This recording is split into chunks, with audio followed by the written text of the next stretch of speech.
The question is, who prays more, men or women?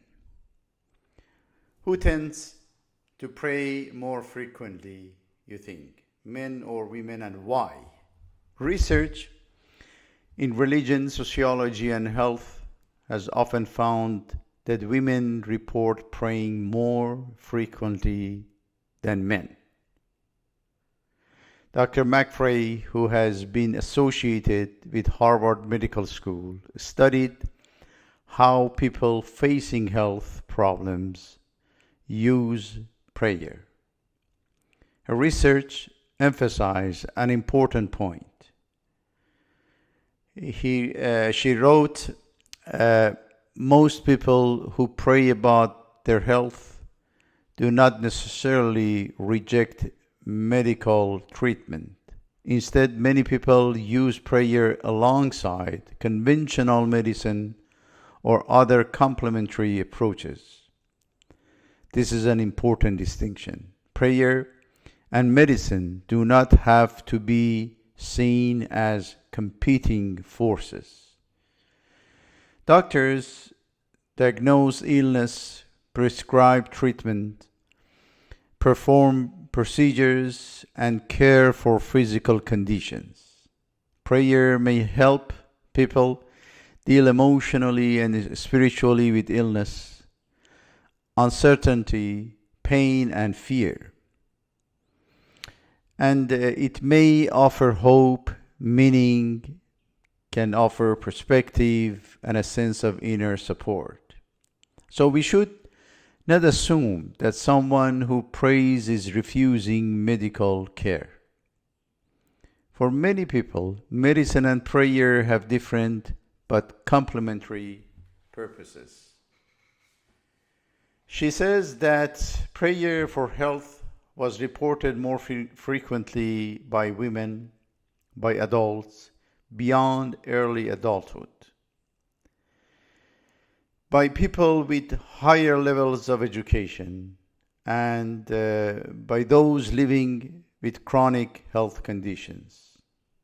People experiencing depression, recurring headaches, digestive problems, allergies, and other continuing conditions were also more likely to report using prayers.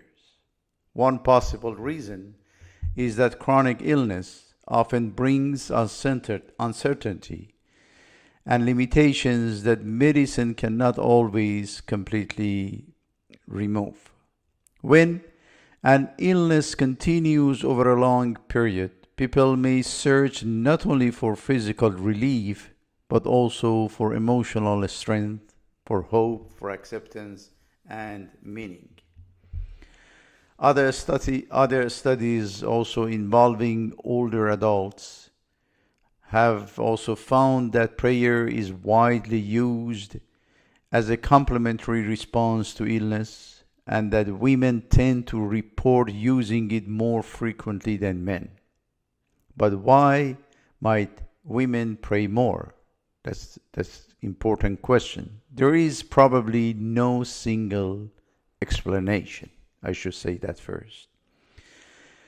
Social and cultural expectations may make it more acceptable for women to express that situation, look for emotional support, and actively participate in religious communities. Women may also be more likely to serve as caregivers within their families. Caregiving many times brings a person close to illness, to suffering, uncertainty, and concern for others. So all of these experiences can encourage someone to pray. Also, I need to mention that religious communities have also historically provided women with opportunities for friendship, for mutual support, for service, and shared spiritual practice. And differences in how men and women are raised and socialized may therefore help explain some of these patterns. But we must remember, friends, that these are general patterns. They are not universal rules. Many men have deep and disciplined lives of prayer, and many women may not participate in religious practices at all. Research describes trends within groups of people.